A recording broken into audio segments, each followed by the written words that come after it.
A paz, queridos, estamos aí iniciando o Reencontro Podcast. Obrigado por você estar conosco aí, nos acompanhando nesse momento. Estamos aqui com um tema muito propício neste momento, relevante para a sociedade e para o mundo cristão. Nós vamos falar nessa oportunidade sobre a importância do ensino teológico para o cristão. É importante estudar teologia? O que é teologia? E para falar sobre esse assunto maravilhoso, antes de começarmos a tratar sobre isso, eu quero fazer um convite a você que está nos assistindo, que você se inscreva no nosso canal, que você compartilhe esse link, coloque o comentário, acione as notificações e que você também pegue e compartilhe nas suas redes sociais para muitas pessoas aprenderem um pouco sobre teologia. Nós estamos aqui com o professor, coordenador, pastor Clóvis Filho. Ele é coordenador do curso teológico da Igreja Batista ali na Fazenda Botafogo, e eu tenho o prazer de estar lá com ele também ministrando algumas aulas de alguns módulos. É maravilhoso, a turma é maravilhosa. Eu já mando um abraço para essa turma querida que nós estamos ali ministrando essas aulas, e vamos aprender um pouco com o pastor Clóvis, nosso coordenador. Como é que o senhor está, pastor Clóvis? Como é que o senhor vê esse tema? Mas antes disso eu quero agradecer ao senhor a oportunidade, o privilégio de estar dividindo aí essa mesa nesse bate-papo, nesse crescimento espiritual, teológico e tantas coisas que precisamos colocar na nossa vida como prática referente que a teologia ensina. Mas muita gente tem resistência sobre isso. Então o senhor começa se apresentando, já pode mandar um beijo para sua família. Obrigado ao pastor também Elias de Paula, que é o pastor da PIB da Fazenda Botafogo. Agradeço a ele também por liberar o senhor de estar aqui. E juntos vamos trabalhar aí nesse momento esse tema maravilhoso. Como é que o senhor está? Amém. Paz de Cristo, pastor Renato. Amém. André, que está aqui nos ajudando. André é nosso capitão.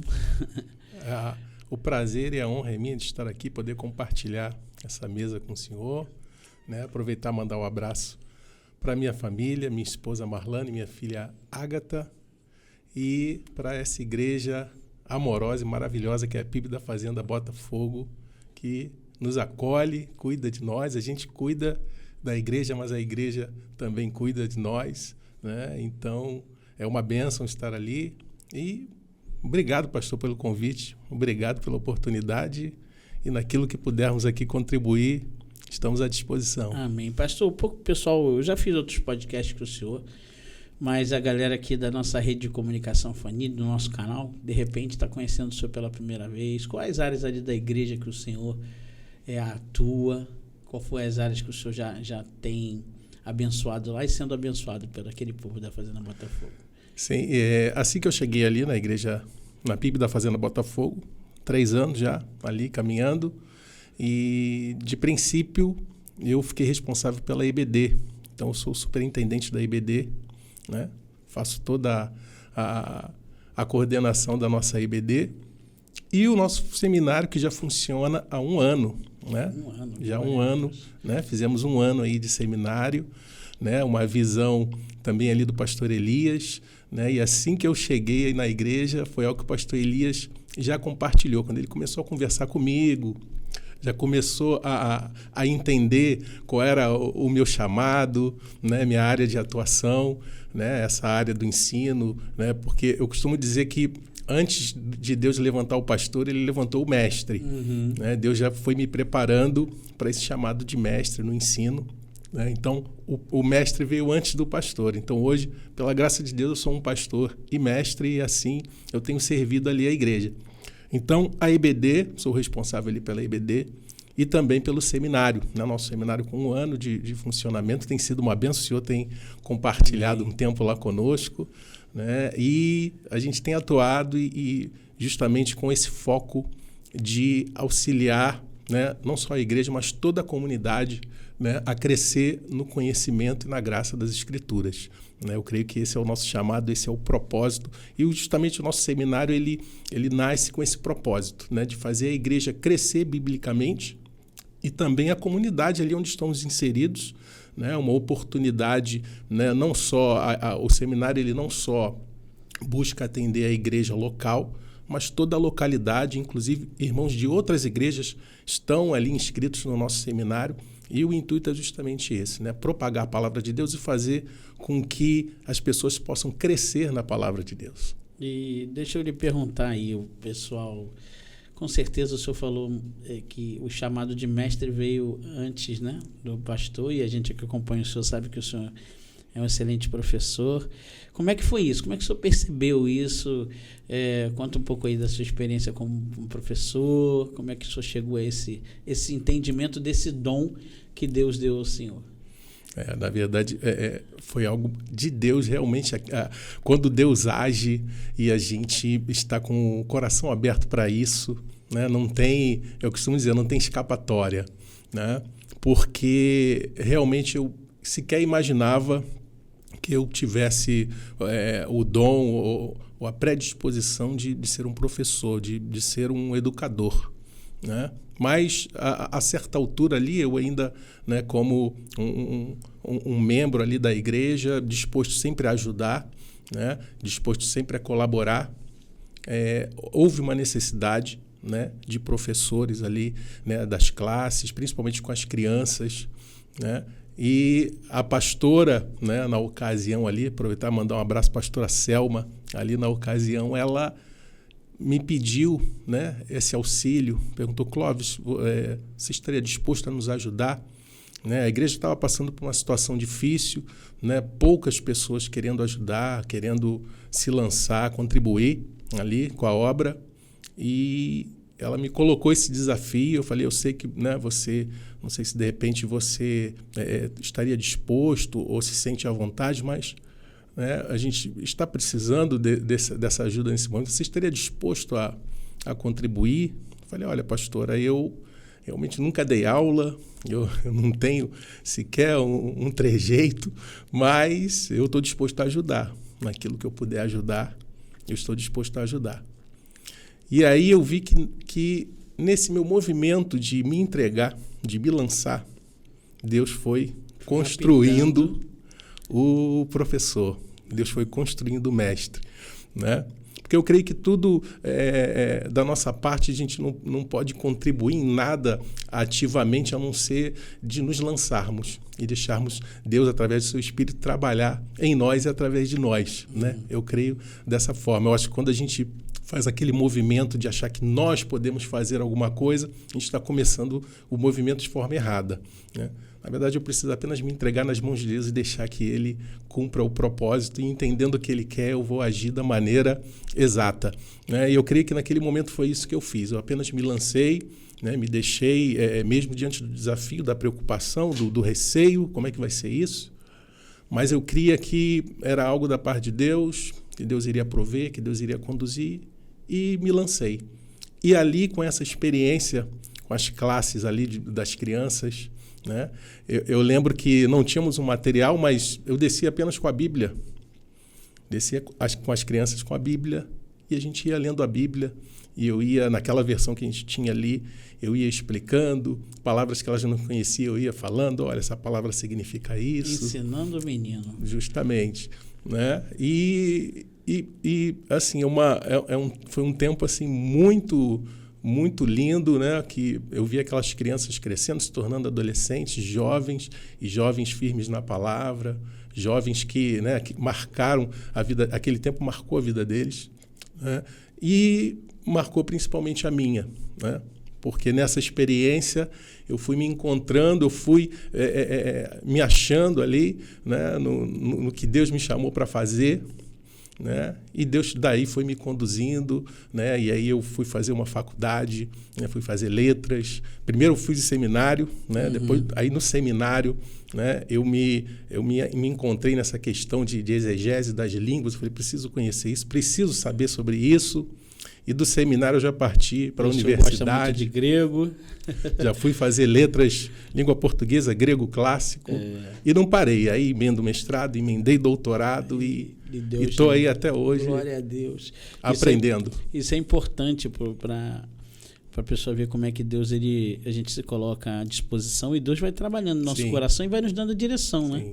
E vai trazendo os recursos, porque tudo que o senhor Justamente. fez é uma construção que também tem que ter recursos para que alcance o objetivo maior que Deus quer para nós. Então, Deus ele cuida de todas as áreas. Ele cuida da vocação, cuida do sustento, cuida do envio. E hoje sou coordenador de seminário. Deus é muito tremendo, maravilhoso. E aí, pastor, o ensino ele é fundamental para o cristão, né? A palavra diz que meu povo perece por falta de conhecimento. O senhor acha que hoje esses movimentos que estão surgindo no Brasil e em todos os locais que às vezes faltam um pouco mais de profundidade de ensino da palavra? O que o senhor vê? Como é que o senhor vê essa tendência? A gente tem, não vou citar os movimentos, mas nós temos muito movimento de liderança, movimento de capacitação em alguma área. E às vezes, quando a gente vai pegar a profundidade da palavra, eles levam para outro lado. O senhor vê isso com uma preocupação? Sim, eu sempre vi com uma preocupação muito grande. Eu me recordo, né, de já alguns anos atrás, justamente esse movimento que vai culminar agora de igrejas acabando com a IBD. Isso. Né? Então, a gente tem uma realidade hoje de igrejas que não tem mais a IBD. Substitui por outra coisa. Ou é o culto apenas.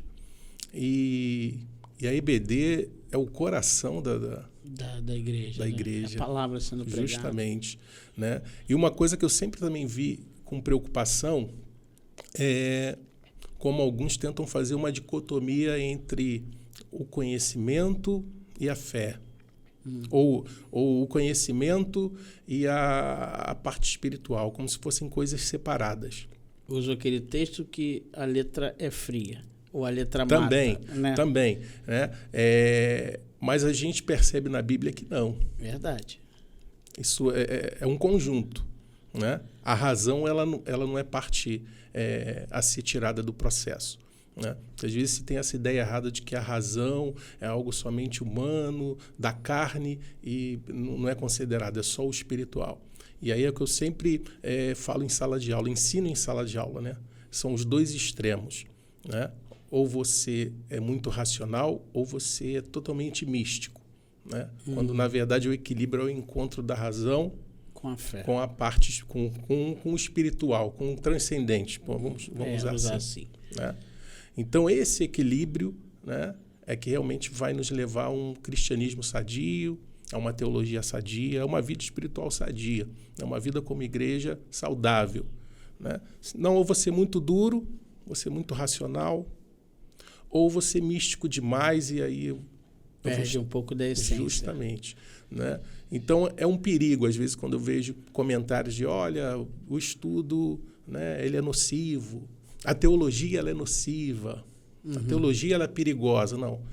Perigoso é o coração humano, esse é que é perigoso. É enganoso. Né? Justamente. Enganoso. Né? E às vezes o que acontece, né, colocam a culpa na teologia, mas na verdade a culpa é daquele coração ali de ter usado a teologia de forma equivocada, de forma interesseira, né, de forma a atender uma comodidade.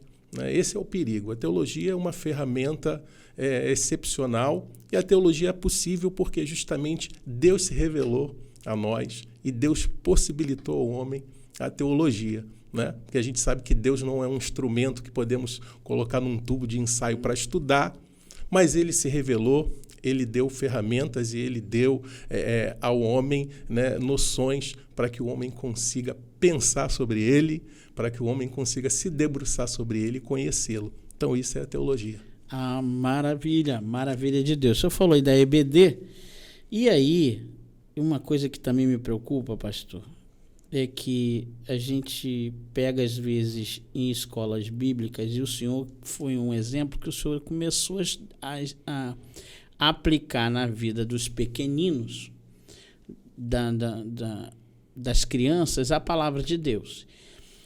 E, às vezes, eu sei que a metodologia ela não é a mesma metodologia de um seminário, não é a metodologia, de repente, de uma escola bíblica que tem as suas classes, as suas fases, sistematizada ali direitinho, cada um com a sua linguagem. Mas, às vezes, eu percebo que falta um pouco de de profundidade bíblica para as crianças. E eu já ouvi até falar assim, poxa, e aí mais para os adolescentes também. Já estuda a semana toda, ainda vai chegar e vai para a escola bíblica, aí o pai abre mão de levar, às vezes, o filho no horário da escola bíblica, porque às vezes também você faz a escola bíblica e não tem os pais que levam, né? Tem igreja que não faz e tem igreja que tem e os pais não levam. E porque o meu filho já estudou a semana toda, então vai acordar ele de novo para ter aula. Isso é um perigo tremendo. Sim. Porque se o nosso filho ele pode estudar português, matemática, química, física, arte, filosofia e várias outras matérias, teologia é fundamental para isso. Então, o que o senhor tem visto aí referente a isso? Essa preocupação, esse afastamento do jovem e da criança da palavra de Deus pode desdobrar em qual situação para a família? Vou começar citando essa questão dos pequeninos, que às vezes também eu vejo que é uma postura muito equivocada, às vezes, né? O senhor citou, né? Durante a semana, tá lá o menino, a menina estuda diversas matérias, fica algumas horas ali no colégio. E aí, por que no domingo, de repente por 50 minutos ou 1 hora no máximo, há essa dificuldade? Né? Então, são coisas que não justamente, né? É um tipo de argumento que não se sustenta, né? E quando, na verdade, ali, né, aquela 1 hora do domingo que o menino vai ficar ali ouvindo e sendo edificado, né, ele não está adquirindo apenas uma informação. Ele está sendo tratado no seu caráter, ele está sendo tratado ali em questões da sua vida. Da sua alma. Da sua alma, do seu espírito, né? Aí não vamos entrar aqui na questão tricotômica. Aí vou dar outro podcast que eu vou chamar de teologia. Vai ter... Não, mas no seu ser ali, por completo, né? Aquele pequenino está sendo edificado ali, está sendo cuidado, né? Para coisas, para a sua vida, né? Para o que vai vir, né? E às vezes o pai e a mãe têm esse cuidado que, na verdade, não é um cuidado. Ele não está percebendo que está fazendo até trazendo um malefício para a criança. Né? Então, eu vejo que... E outro ponto importante é que, às vezes, a gente tem a tendência de achar que a criança ela não vai entender. Né? E essa minha experiência, como eu citei, de descer apenas com a Bíblia, eu tive a oportunidade de ver na prática que a criança ela entende muito bem. O problema é que, às vezes, a gente quer tratar a criança como se ela não fosse entender, como se ela não fosse alcançar. Na verdade, a gente muitas vezes subestima o pequenino, né? E a gente lembra de Jesus que os pequeninos queriam chegar até ele, né? E por todo um contexto da época e da sociedade da época, os discípulos ali tentando impedir, Jesus fala, não. Deixa eles virem. E Deus sempre trabalha com o nosso coração, tem que ser como o de criança, né? Sim. E aí o senhor falou uma coisa interessante, que 50 minutos na escola bíblica o pai não coloca, e às vezes deixa, e isso traz um malefício. Aí você não ensina a criança... E isso é um processo, né? Desencadeia um processo. Os jovens frios. E aí, às vezes, o pai chega na adolescência, ele não entende por que o filho está com aversão à igreja, ao culto, né? a estar ali em comunhão com a igreja. O pai não sabe por quê, mas toda essa construção, né, foi feita e justamente vai culminar nessa falta de vivência, muitas vezes, né, da criança ali, do jovem, com o seio da igreja, e isso é determinante, né, na vida adulta, com toda certeza. Sim, no final nós vamos pedir para o senhor algumas práticas para as áreas. O senhor, como professor, pode ajudar os professores aí a colocar isso mais didaticamente para cada setor da idade. E aí o senhor já até adiantou, mas tem uma perguntinha aqui que muita gente não sabe o que é teologia. Porque o pessoal fala o que é teologia, o que é isso, né? Eu não quero estudar teologia, eu não sei o que é teologia. Basicamente, simploriamente, pastor, o que é teologia? Ensina para a gente aí, nos ajuda com isso. O que é teologia? A gente começa pelo próprio termo, né? Pela própria palavra teologia, né? Tem a formação aí de duas palavras gregas, né? Porque quando a gente está na área do conhecimento, né? Geralmente a gente vai ter aí o grego, né? Por ser o berço da cultura ocidental, então a gente vai ter o nome aí de pensamento, de ciência, de filosofia, tudo cunhado com grego, né? Mas não que a teologia ou a Bíblia em si tenha a ver com pensamento grego ou mitologia, né? Que às vezes fazem uma confusão. Fazem. Né? É importante eu falar isso aqui, porque na universidade, principalmente, né?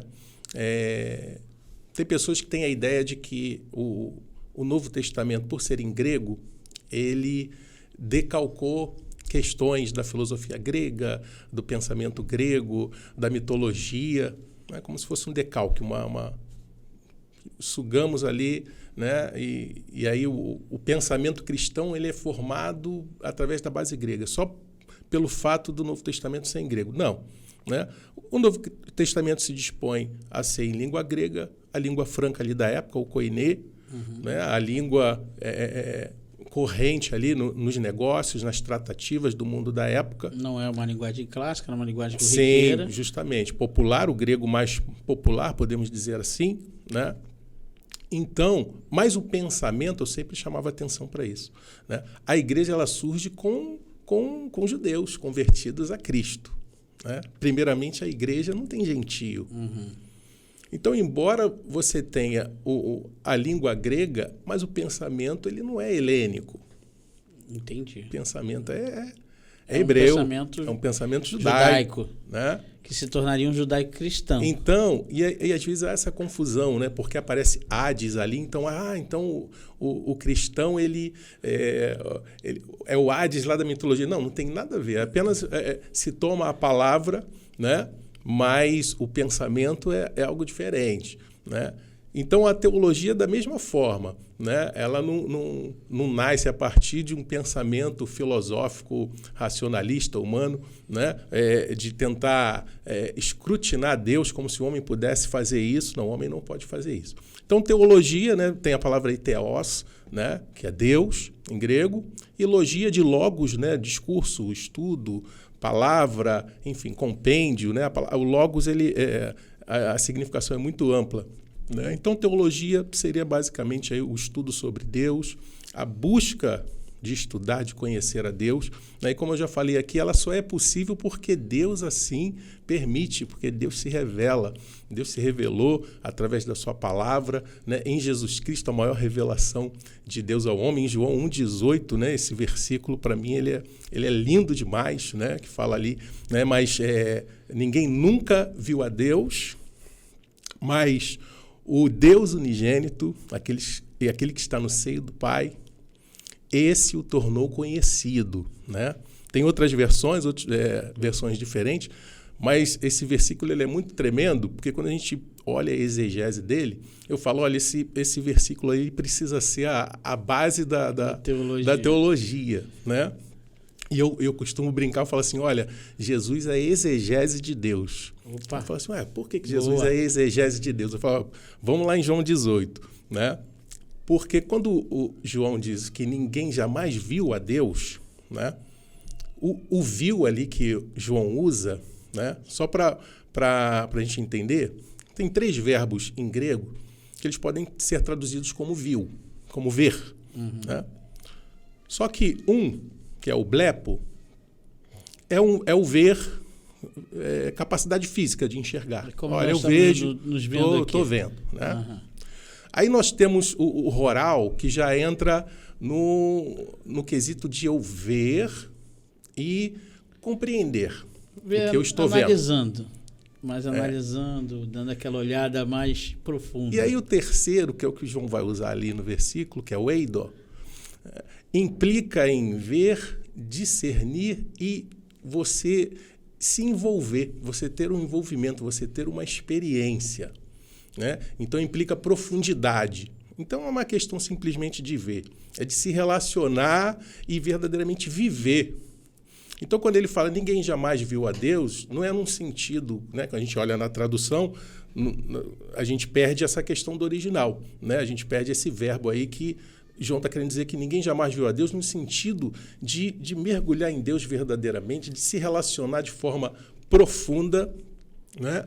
Mas o Deus unigênito, que é Jesus, que estava no seio do Pai, esse o fez conhecido. E aí, o que é traduzido ali como o fez conhecido é o verbo exegesato, que tem a raiz de exegese. Né? Então, por isso que eu brinco, olha, viu? Jesus é a exegese de Deus. Então, o que João está dizendo ali? Olha, Deus, né? Ninguém nunca se relacionou dessa forma tão profunda e tão íntima com Deus, mas agora, através de Jesus, o homem tem essa oportunidade de ver a Deus dessa forma tão profunda, se relacionar dessa forma tão íntima, né? Jesus, por isso que porque a exegese é o que você tira do texto, né? Você tem o texto ali, a exegese, eu costumo também usar a ilustração que você tem o baú, então o texto é o baú. A exegese é você abrir o baú e tirar o tesouro que está ali dentro daquele baú, né? Então, você tem Deus e Jesus é Deus chegando de forma, né, mais íntima com o homem, se relacionando diretamente com o homem, e é isso que João fala ali, né? Então, a teologia ela precisa nos levar a essa compreensão, uma compreensão profunda do texto, mas entendendo que a teologia ela não é apenas uma informação, ela não atende apenas o nível do conhecimento. É preciso ter o relacionamento, né? A teologia verdadeira e sadia, ela implica o conhecimento, sim, que é importante, mas principalmente o relacionamento com esse Deus maravilhoso. Glória a Deus. Então, Deus enviou um presente que é Jesus para nos relacionarmos com Ele e Ele se revelou para nós através de Cristo, e isso está para todos nós, para praticarmos aquilo que Cristo ensinou. Jesus Jesus ele revela a Deus ao homem de forma mais profunda e substancial. Aleluia. Glória a Deus aí. Então, teologia é simplesmente você entender, ouvir, aceitar e praticar Jesus na sua vida. Que bênção do Senhor para nós. Pastor, também nós temos aí sempre que, quando o pessoal também fala muito em teologia, fala que a teologia ela pode nos afastar. O senhor já deu aí essa explicação que já seria de bom ouvido para todos nós. Eu costumo falar que, e o meu pastor Teodomiro também nos ensina dessa forma, eu concordo com ele, no seminário nós ouvimos isso, que na verdade a teologia ela nos aproxima de Deus porque ela traz essa profundidade do texto, e que nós ficamos mais apaixonados por Cristo, que a gente vê tudo que Deus se entregou, se esvaziou da sua glória, de uma forma de homem, e ali ele se entregou por nós e deu a vida para que nós tivéssemos vida. Então, teologia ela nos afasta ou ela nos aproxima de Deus? A teologia ela nos aproxima cada vez mais de Deus, e principalmente, né, a teologia ela nos concede ferramentas para cada vez errarmos menos, né? Mateus 22, 29.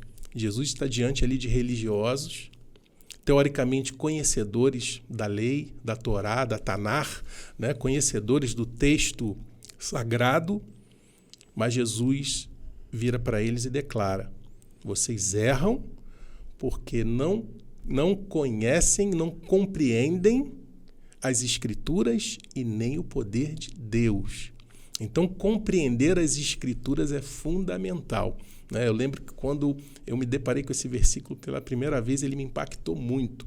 Ali eu entendi, eu preciso compreender as Escrituras, né? E compreender as Escrituras, como eu falei, está além apenas de ter uma informação. É preciso relacionamento. Então, cada vez que eu me debruço sobre a Escritura para conhecê-la mais, eu também me debruço muito mais a me relacionar com Deus, a me entregar a Ele. Então, a Escritura, o conhecimento da Escritura é o que faz com que eu cada vez mais queira me entregar, queira estar íntimo, queira estar nessa relação com Deus de forma a não sair mais, né? Então, aquela simbiose. Justamente. Então, assim, a teologia ela é fundamental.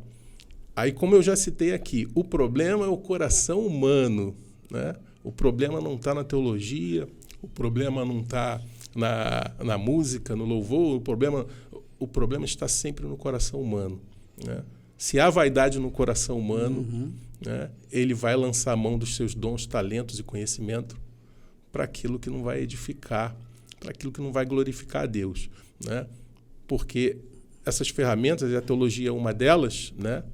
É uma ferramenta maravilhosa que Deus propiciou, né? Só é possível porque Deus se revelou e propiciou isso ao homem.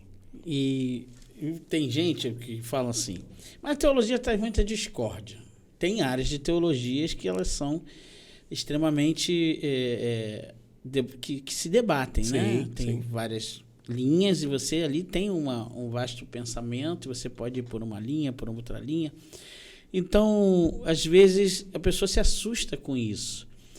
Como lidar com isso? Pastor, eu que sou da igreja, eu estou querendo aprender teologia, mas eu estou ali com uma linha e eu chego na igreja, eu vejo aquilo, começo a estudar teologia e começo a ver umas práticas um pouco diferentes daquilo que eu aprendi. Temos que ter cuidado com isso. E como lidar com isso? Essa área teológica, ela nos apresenta um cenário científico também, que às vezes na prática aquilo foge um pouco do que você está acostumado. Como lidar com isso? Um seminarista, um líder que vai aprender teologia, agora precisa equacionar isso dentro da sua igreja. Bem, como eu citei aqui, a teologia ela não é apenas conhecimento, mas também é vida, né? Então a gente precisa entender que a gente parte para a teologia e se debruça sobre ela com muita humildade.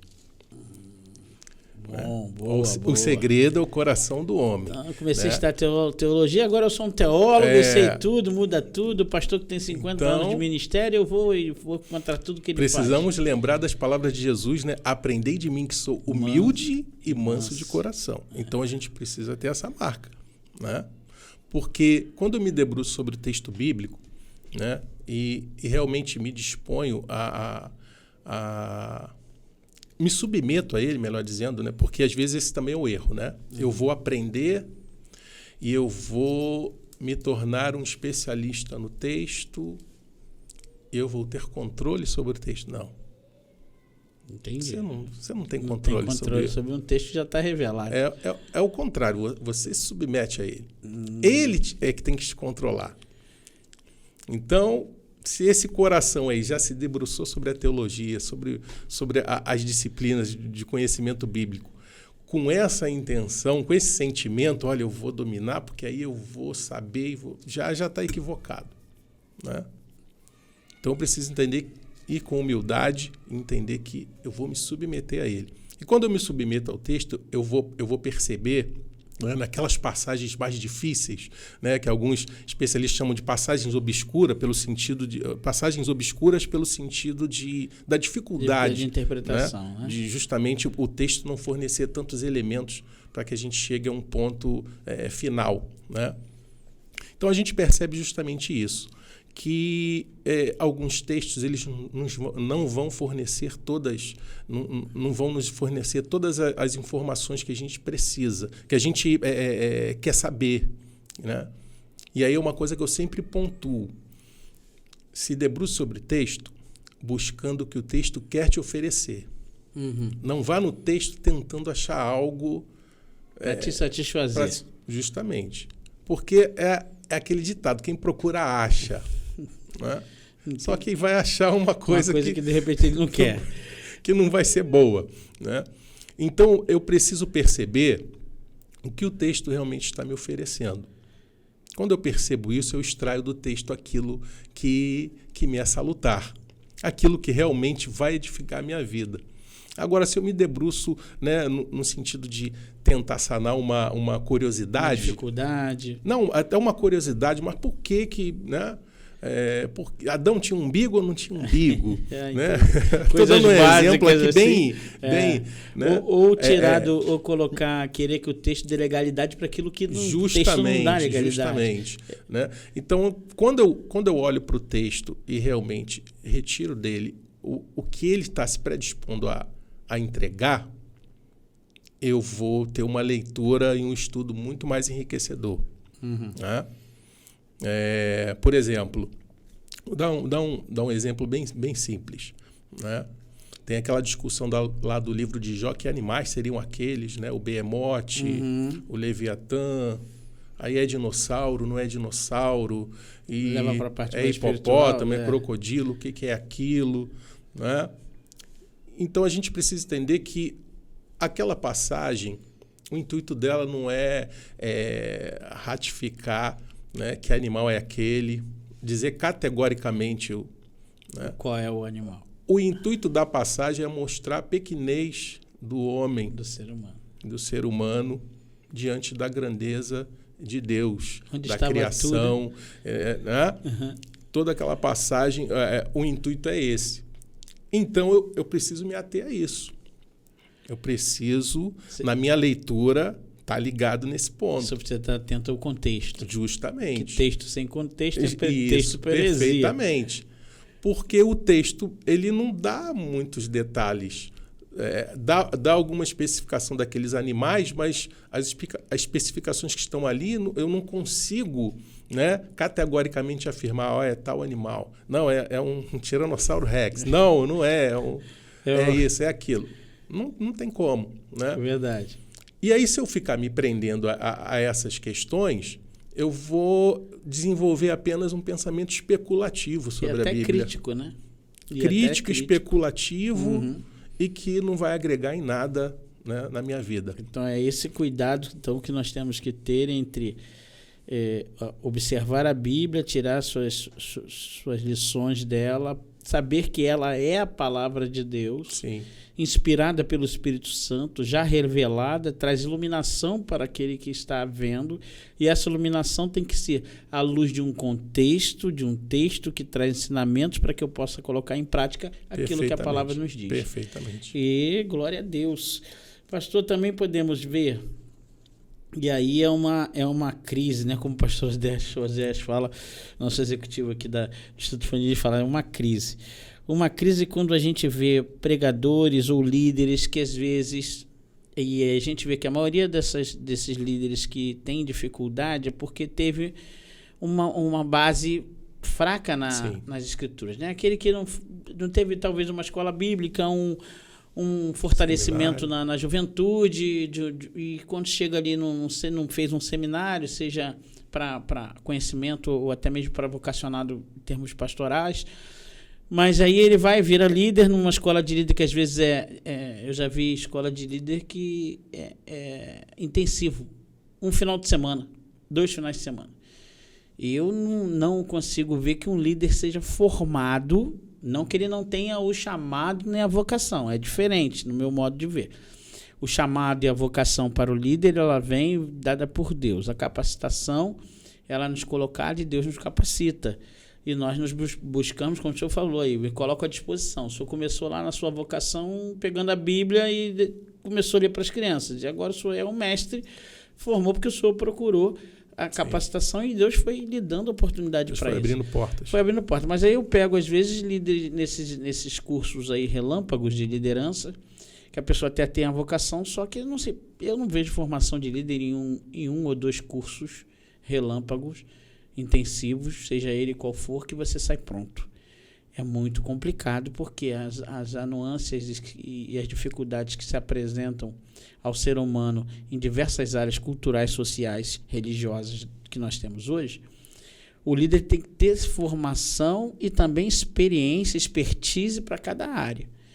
E como é que o senhor vê essa situação do líder que já se arvora, e às vezes a liderança por falta, que o senhor falou, às vezes falta, né? Sim. Mas às vezes de começar com o senhor lá na escolinha lá da criança, bota o senhor para formação de líder lá em cima no topo da cadeia. Isso aí provavelmente não vai dar certo. Com certeza. E como é que o senhor tem visto essa liderança que o pessoal tem feito aí? Uma coisa que é ponto pacífico, né, quando a gente trata de formação, né, do líder cristão, e formar o líder cristão implica em tempo e qualidade. Tempo e qualidade, gostei. Né? Isso aí. E aí eu vejo que o grande problema é que muitos não querem se dispor de tempo e não estão preocupados com a qualidade. E aí, pegando só o que o senhor está falando aqui, para o senhor continuar, se a gente pensar, quanto tempo os discípulos passaram com Jesus? Né, eu ia citar isso agora. É isso aí. Né? Os discípulos, né, eles eram homens que, muito provavelmente, Muito provavelmente não. Com toda certeza, ali eles tinham as suas atividades. Então, eram homens que não seguiram a trajetória rabínica, digamos assim, né? Porque o natural seria ali, né, aquele jovem ali, o adolescente chegou até aquela certa idade, né, ele se submeteria, né, a um rabi, a escola rabínica, seria aceito, né, tanto é que tem aquela questão quando Jesus diz que, olha, não foram vocês que me escolheram, mas eu escolhi a vós. Né? Porque tem 2 pontos aí. Tem a questão espiritual da coisa, né? Mas tem a questão cultural ali, né? da escola rabínica, né? Que aquele jovem se submetia a um rabi, e aquele rabi ia, ali na sabatina ia decidir se ia acolher aquele jovem, né? Como discípulo ou não. Né? E Jesus faz de forma contrária, né? Não vieram se submeter a ele foi e escolheu diretamente, né? Então, quando ele fala aquilo. E, então, passaram ali alguns anos, né? Aí vai ter os especialistas vão colocar a média aí, os 3 anos de ministério de Jesus, né? 3 anos diretamente com o mestre dos mestres. Né? Então, mas aprendeu com Jesus, mas Jesus não tem oportunidade hoje de aprender com a Bíblia. Então, eles tiveram uma formação. Sim. Né? Tanto é que lá em Atos, quando, né, estão lá diante ali dos escribas e fariseus, falam, não, esses homens andaram com Jesus. A fala deles é diferente. Né? Não é a fala de um simples pescador mais, não é a fala, né, de um homem qualquer ali de um vilarejo. É a fala de um professor, é a fala de um rabi. De um mestre que eles expunham para ele as escrituras, que era o que Jesus fazia quando estava nas sinagogas e pregava as escrituras. Da prática, com vários, no Sermão do Monte e outros lugares vivenciando milagres.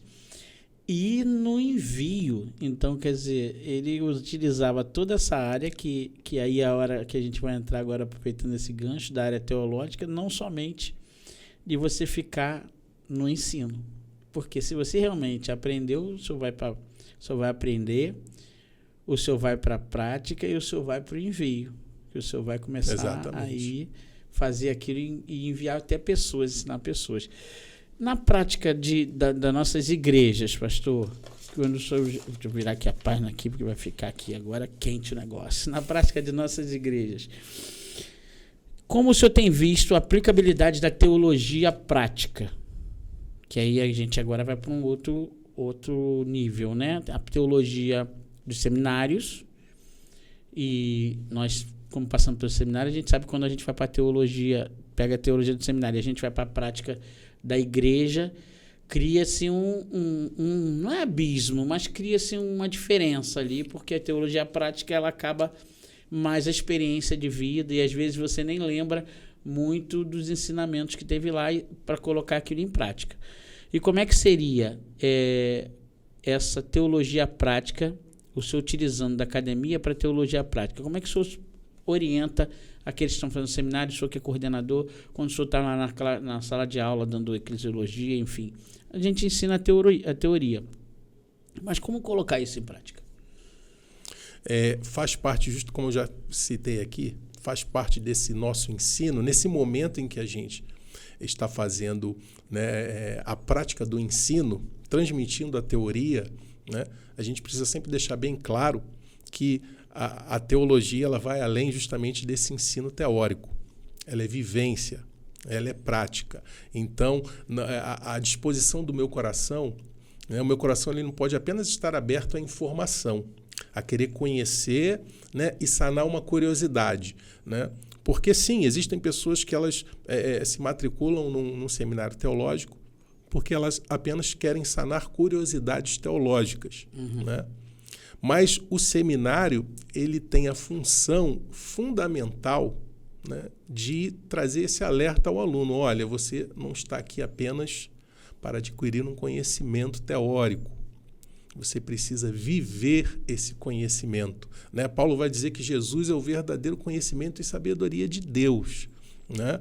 Então a gente tem conhecimento e sabedoria, né? E Paulo não faz essa junção, né, aleatoriamente. porque você tem o epignóstico ali, que é esse conhecimento que envolve relacionamento, e você tem a Sofia, que é a sabedoria, que é esse elemento justamente místico que só Deus pode transmitir ao homem, né? Porque na antiguidade isso estava muito bem delineado, né? Sabedoria você tem um embate de sabedoria e técnica, né? Tecné e a Sofia. Né?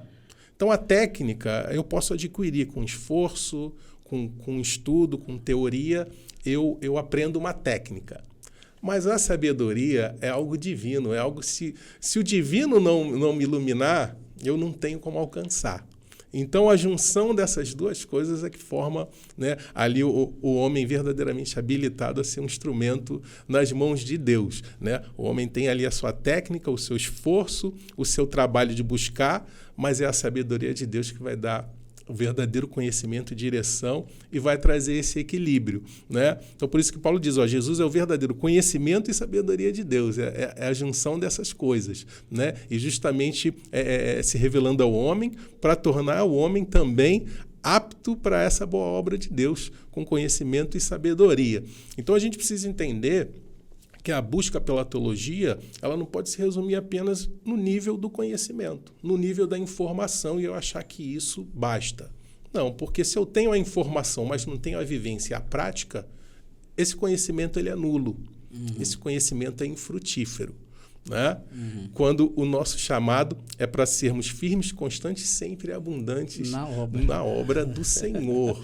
Né? Então, se eu não entender que esse conhecimento teológico ele tem a sua adequação na minha vida prática, então eu já vou começar errado. Né?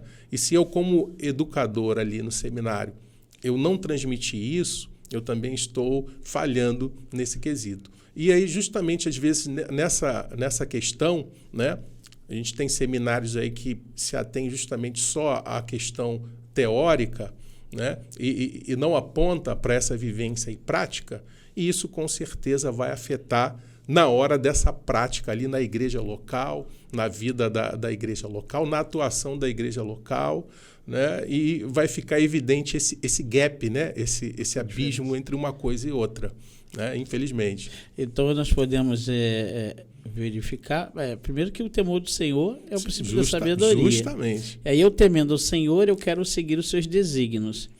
Eu somente com a sabedoria e não colocar isso em prática, vai falar que a minha fé sem obra é morta. Sim. Então eu preciso praticar a minha fé com sabedoria na prática das obras do Senhor, que é aquilo que Ele nos chamou para fazer. Exatamente.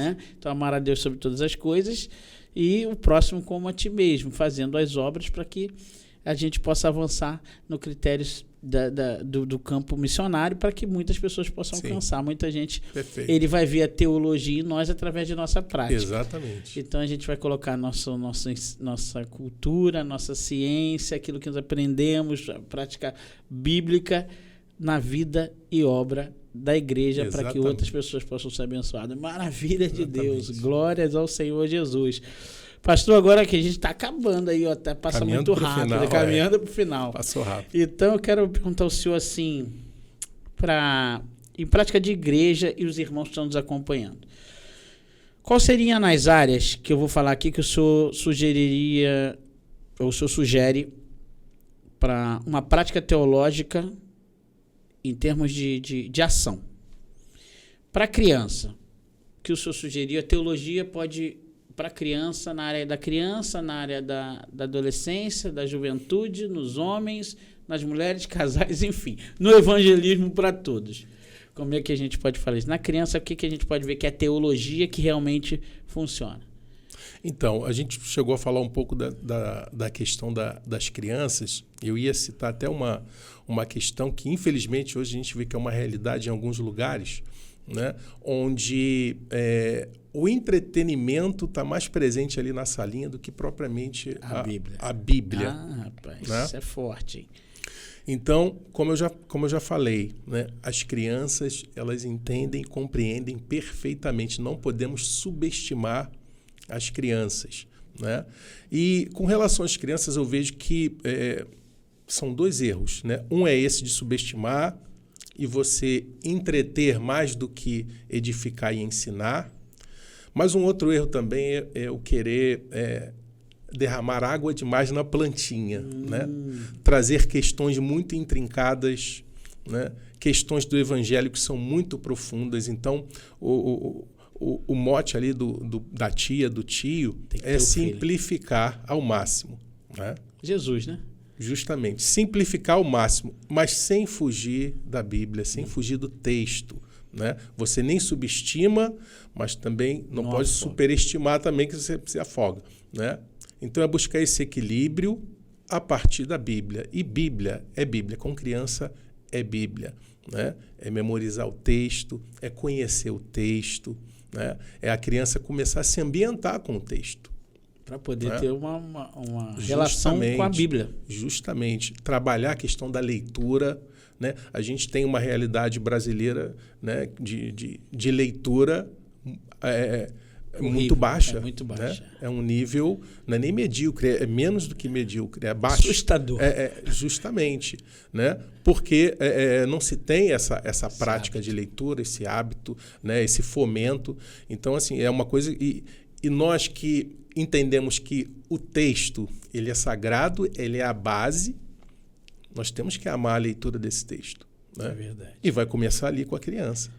Ensina o caminho. Incutindo nessa criança que a leitura desse texto é fundamental. Né? Então, eu vejo que o maior desafio, né, dos professores aí das classes mais elementares é esse, de fomentar a paixão pelo texto. Né? Eu acho que tudo vai partir daí. E aí a dinâmica, a prática que vai ser utilizada, cada um vai ter a sua realidade local, né? Mas o cerne da questão é entender que eu preciso gerar no coração desses pequeninos o amor por esse texto, a vontade de se relacionar com esse texto. Eu creio que parte daí. Com as crianças tem que partir daí. Amém. Glória a Deus. Pastorzão, e referente a adolescentes e jovens, é um problema. Que hoje a gente tem se já tem entretenimento para as crianças, você imagina hoje a tecnologia nas mãos da juventude e da adolescência. E tem trago um problema e até um estrago para algumas igrejas e algumas realidades dos pais. E aí? Eu vou focar nessa questão da tecnologia, né? Porque às vezes até nós somos apanhados também por essa questão. Sim. Essa é uma mosquinha, né? A gente precisa entender que a tecnologia ela é boa, né? Mas a gente precisa discernir o quanto também precisa... Quando a gente está falando de questões da igreja, né? Daquilo que vamos realizar no culto ou no ensino da igreja, né? Que teologia realmente será relevante, será imprescindível ou não, né? Então, eu sempre costumo dizer o seguinte, olha, nessa hora a gente precisa olhar, por exemplo, para a história da igreja, né? E principalmente, né, a gente olha ali para nós, mais precisamente, a gente pega ali da reforma e olha, né, esse caminho que foi sendo construído até aqui, né, como é que a igreja se portava, né, em cada época diante da tecnologia do seu tempo. Isso é um bom estudo, hein, pastor? Será que realmente a igreja lançava a mão de tudo que era feito, de toda a tecnologia que era disponível? Ou a igreja realmente mantinha ali, né, dentro ali da sua liturgia, do seu modo de operar, né, certas questões que, olha, peraí, essa tecnologia aqui de repente é demais para o que a gente precisa, né? Então eu vejo... Não precisa se adequar a tudo. Justamente. Então eu vejo que hoje, né, o discurso de não, é a tecnologia, Deus propiciou essa tecnologia para que o homem descobrisse tal tecnologia, desenvolvesse, então podemos usar. Não, a gente precisa entender, né, temos essa tecnologia, mas ela realmente é indispensável? Ela realmente é necessária? Para o culto acontecer, para a atividade acontecer, realmente eu preciso? Ou será que essa tecnologia ela acaba se voltando contra mim, sendo mais nociva, né, do que propriamente uma ajuda? E pegando esse gap do senhor, dependendo da área, da região e da localidade e da cultura e do momento, não é tecnologia para todo mundo. Em termos de... Justamente. Num lugar você aplica uma coisa, no outro lugar você aplica outra, tecnologicamente falando. E com relação aos jovens, eu tenho observado isso. Né? Às vezes se tem lançado mão, né, de forma muito liberada das tecnologias, porque se acredita que isso vai chamar o jovem, que isso vai atrair o jovem. Né? Só que pode ser que não. A gente pode até atrair, mas o recado que eu estou dando com essa atração... Interessante. Né, que é o problema. Qual é a mensagem que eu estou passando? Atraindo para quê? Eu estou atraindo e estou gerando que motivação nessa atração. Né? É verdade. Então, essa é a grande questão para a gente pensar e trabalhar. Né? Porque aí, de que adianta eu atrair uma multidão, né? Mas, e dessa multidão, a informação que eu estou passando, o recado que eu estou dando é que, olha, eu quero simplesmente ter uma multidão aqui comigo. Estou fugindo dos princípios teológicos. E o discípulo. Né? E vida na vida. Né? Vida na vida Porque tem gente aí, tem lugares que estão simplesmente satisfeitos por ter uma multidão ali. Mas a preocupação de cuidar, de ensinar, de discipular essa multidão é zero. Né? Então, tudo parte dessa proposta e motivação. Qual é a minha proposta e motivação com os jovens? É realmente trazer os jovens para edificá-los e tornarem eles discípulos. Ferramentas ou eu poderosas. Quero apenas ter uma multidão de jovens aqui. Né? Então, vai partir daí. Né? Então, eu vou entender que, não, peraí, olha, eu não posso... eu vou chamar as pessoas sim, mas com... É a questão da isca, né? Que isca que você está usando? A nossa isca, ela é... poderosa. Né? E para família, assim, qual seria... Já falamos da tecnologia, já falamos ali das crianças, e agora o que tem sido também essa área teológica na prática, que teologia é a prática da palavra de Deus em nossa vida, aquilo que Deus tem como se revelado para nós, para as famílias que hoje enfrentam muitos problemas e dificuldades e falta de tempo, trabalho, uma série de coisas. Na prática, o que nós podemos fortalecer dentro da nossa prática religiosa de vida, que é uma teologia prática dentro da família? A teologia ela precisa ser prática, né, pastor? Sim. A gente em termos de estudo, a gente acaba, né, fazendo essa divisão, mas na prática não tem divisão. Né? Verdade. Como eu já disse aqui, se a teologia ela apenas atender o nível do conhecimento, não serve, né? Ela precisa... então, esse ensino, esse cuidado, esse acolhimento, né? Esse discipular ali das famílias, ele precisa ser prático. Né? Não adianta nada eu ter a família ali na minha igreja e apenas atender na conversa, né? Apenas ter ali a fala. Né? Eu preciso ter a minha atitude prática em relação a essa família. Né? O acolhimento não é só eu ouvir o que essa família tem a me dizer. Eu preciso estar disposto a estender a minha mão e contribuir e ajudar essa família. Né? Eu preciso realmente viver os problemas dessa família. Né? E aí a gente entra na questão que a gente já comentou aqui do tempo e da qualidade. Né? Às vezes o pensamento está muito em só ter um lugar bonito, uma estrutura boa, né? Isso faz parte, né? Mas se o meu coração se contenta apenas com isso, né? E nos dias de reunião, nas horas da reunião, ali está cheio, tá bom, tá acontecendo. Né? Mas e para além disso? Né? E as famílias que estão ali? né? E as vidas que estão ali. Realmente eu estou me debruçando sobre essa questão. Estou cuidando. Então, como eu falei, o meu conhecimento cada vez maior do texto, ele vai gerar mais temor no meu coração, ele vai implicar, né, numa responsabilidade maior que eu vou tomar ciência, né? E isso não vai ter outro caminho que não ser o de me lançar a isso. Né? A me lançar ao cuidado, me lançar à edificação dessas vidas, ao socorro, ao apoio dessas famílias. Né? Então, eu creio que o pastor local, né, é muito mais do que preocupado, né, com questões estruturais, isso faz parte, ele tem que se preocupar também, mas o fundamental são as vidas que estão ali para serem alimentadas, cuidadas, tratadas, recuperadas, ensinadas. E salvas por Cristo Jesus. Justamente. Amém, glória a Deus. Meus irmãos, que aula maravilhosa. Que momento extraordinário. Pastor, estamos chegando no final. Amém.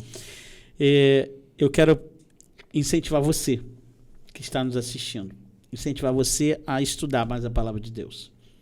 A estudar a palavra de Deus. Não tenha receio em fazer seminário, não tenha receio em se preparar, não tenha receio em aprender mais da Bíblia.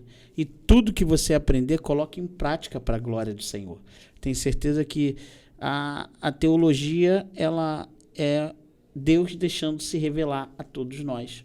E quanto mais nós nos permitirmos, assim como o pastor Clóvis falou, a nos colocarmos nas mãos do Senhor, Deus nos dá sabedoria, porque a Bíblia é uma fonte inesgotável de sabedoria. E aí a gente coloca isso em prática, gera amor em nosso coração e nossas atitudes e práticas revelam o amor de Deus para aqueles que estão conosco.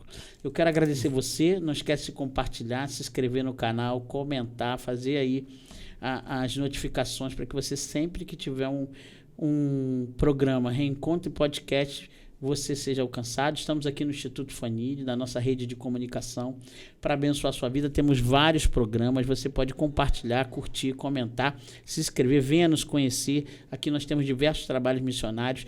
Oferte nessa obra para a glória de Deus.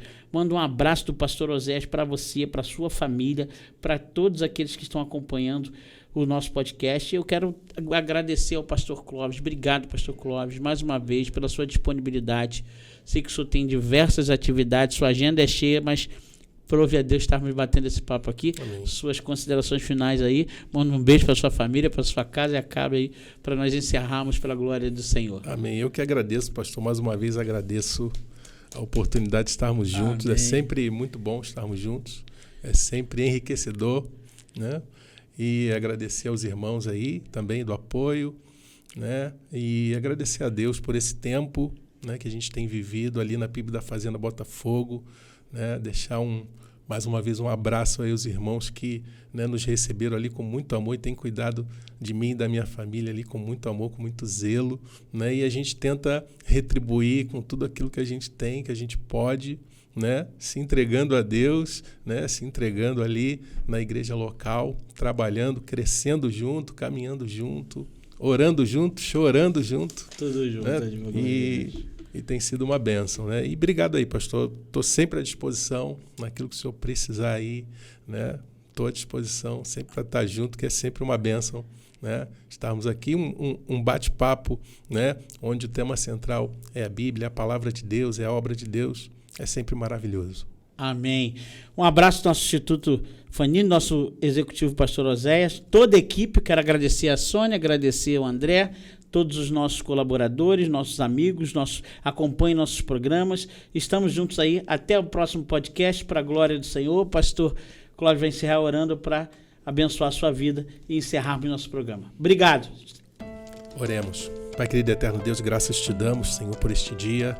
Graças te damos, Senhor, pelo fôlego de vida que recebemos de Ti, Senhor. Te agradecemos no nome de Jesus pela Tua boa mão, pelo Teu cuidado, Senhor. Obrigado, Senhor, por esse espaço, por este canal, Senhor, onde a Tua palavra, Senhor, é propagada, onde vidas, Senhor, são edificadas através daquilo, Senhor, que é tratado, que é discutido, Senhor, daquilo que é trabalhado, Senhor, neste espaço, Senhor. Usa, Senhor, poderosamente os pastores, os irmãos aqui, Senhor. Oh, Deus, que no nome de Jesus sejam instrumentos poderosos em Tuas mãos, Senhor, para proclamação do Teu Evangelho, para a edificação de vidas, para o alcance dos perdidos, Senhor. Muito obrigado por tudo. Assim, no nome de Jesus, te louvamos e te agradecemos. Amém e amém. Amém. Deus abençoe. Até a próxima.